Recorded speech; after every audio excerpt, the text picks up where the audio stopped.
नमस्कार दोस्तों, स्वागत है आपका एक बार फिर से एएस अकेडमी में। दोस्तों आज हम आपके लिए लेकर आए हैं एमपी शिक्षक भर्ती 2019 का साइंस विषय यानी विज्ञान विषय का एक्सपेक्टेड कट ऑफ। दोस्तों आज हम आपके लिए साइंस के बारे में, साइंस का जो एक्सपेक्टेड कट ऑफ है उसके बारे में विस्तृत जानकारी से बात करेंगे दोस्तों, क्योंकि मैंने अभी मैथ सब्जेक्ट का कट ऑफ बनाया है, जिसके कारण बहुत सारे स्टूडेंट्स का मेरे पास कॉल और मैसेज आना चालू हुए थे कि सर जरा साइंस का भी कट ऑफ बनाइएगा, कट ऑफ साइंस का क्या जाने वाला है। तो दोस्तों हमने बहुत सारे स्टूडेंट से एक मिलने की कोशिश की, यदि किसी से हम नहीं मिल पाए तो उनसे हमने कांटेक्ट करने की कोशिश की, जिनसे कांटेक्ट हुआ तो अच्छी बात है। फिर कुछ लोगों से हमने कमेंट के माध्यम से भी डेटा कलेक्शन किया। तो दोस्तों हमने बता दिया कि आपको सबसे पहले तो हमने मोबाइल से जो कांटेक्ट किया उनसे माध्यम से हमने बंदों से नंबर पूछे। दूसरी बात, हमने जो हमारे कमेंट बॉक्स में आए उसके माध्यम से हमें नंबर मिले। तीसरे पे जो डायरेक्ट हमारे कांटेक्ट में थे बंदे, यानी जो डायरेक्ट कांटेक्ट में थे, उनसे भी हमने संपर्क किया। ऐसा दोस्तों हमारे पास जो टोटल डेटा आया, उस डेटा के बेस पर हमने जो एक्सपेक्टेड कट ऑफ आपके लिए बनाया है दोस्तों, उसको हमने यानी कि जनरल का भी बताया आपको, ओबीसी का बताया है और एससी का और एसटी का। हमने इन सभी का कैटेगरी वाइज आपको बताया कि किसका एक्सपेक्टेड कट ऑफ क्या जाने वाला है।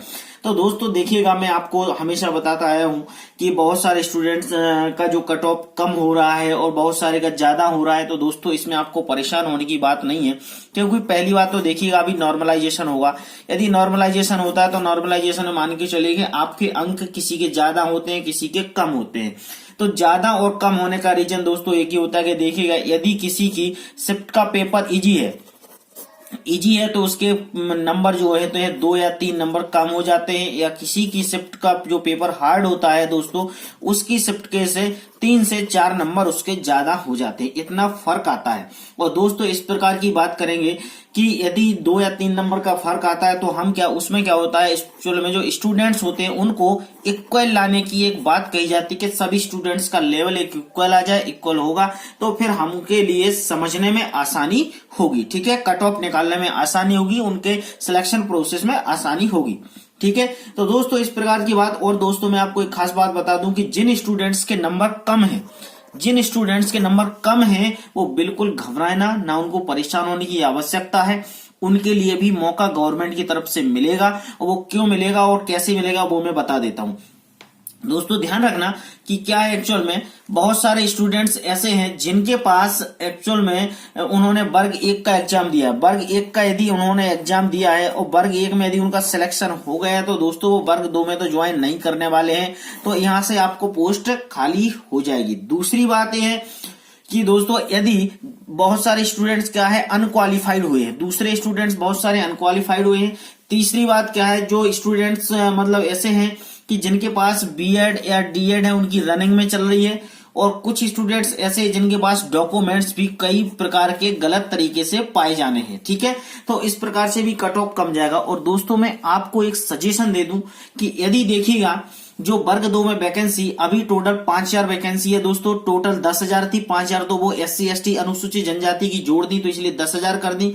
लेकिन यदि आप अपना सिलेक्शन चाहते हैं तो मैं आप सबसे अपील करूंगा कि आप अभी भी सरकार को बोल सकते हैं कि भैया इसमें वैकेंसी बढ़ाई जाए, क्योंकि जो वैकेंसी आना थी वो नहीं आई है। वो तो चुनावी माहौल के कारण इनने आनन फानन में कुछ भी वैकेंसी निकाल दी है, इसका खामियाजा स्टूडेंट्स को भुगतना पड़ेगा। दोस्तों यदि इस प्रकार से आप सभी सोच लें कि हमारे लिए अब सरकार से बोल रहे हैं कि भैया वैकेंसी बढ़ाओगे तो वैकेंसी बढ़ेंगी, तो 80 नंबर तक के स्टूडेंट जिनके हैं उनके सभी का सिलेक्शन हो जाएगा। तो दोस्तों अभी वैकेंसी बढ़ाने की बात करें, आप सब लोग एकजुट हो जाएं, और एकजुट रहेंगे तो एकता में शक्ति होती है दोस्तों, संगठन में शक्ति होती। अभी कुछ ना कुछ होगा। यदि 5 से 10,000 वैकेंसी बढ़ जाएंगी तो आप सभी का सिलेक्शन होना तय है, ठीक है। तो दोस्तों चलिए अब हम बात कर लेते हैं कट ऑफ की।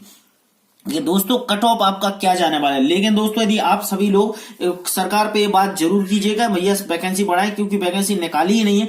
जितनी वैकेंसी आनी थी उसके 30% भी वैकेंसी अभी नहीं आई है। दोस्तों जनरल की बात करेंगे तो जनरल में अभी हमारे जो सर्वे के अकॉर्डिंग जा रहा है 105 से 112 तक जा रहा है। ये मेल का जा रहा है जनरल कैंडिडेट्स में। फीमेल कैंडिडेट्स में दोस्तों 102 से 105 जा रहा है, ठीक है। ये जनरल कैंडिडेट्स की हम बात करते हैं।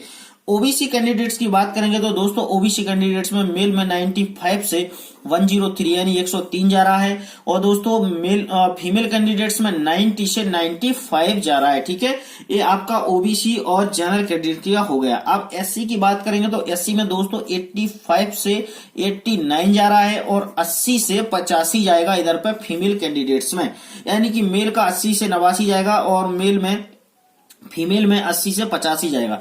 एसटी की बात करेंगे तो 80 से 85 जाएगा और फीमेल में 75 से 80 जाएगा।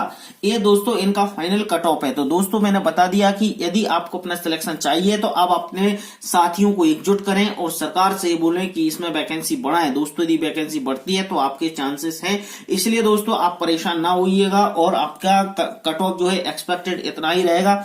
और चलिए दोस्तों, अब हम आपके लिए साइंस का तो हमने कट ऑफ बता दिया है। अब हमारी प्रोसेस है कि हम आपको सोशल साइंस की बात करेंगे। सोशल साइंस का हम कट ऑफ बहुत जल्दी लेकर आएंगे। मैथ्स का हमने बता दिया। यदि आपका मैथ्स का कट ऑफ देखना चाहते हैं तो इस वीडियो को डिस्क्रिप्शन में हम उसकी लिंक दे दी, आप वहां पे भी देख सकते हैं।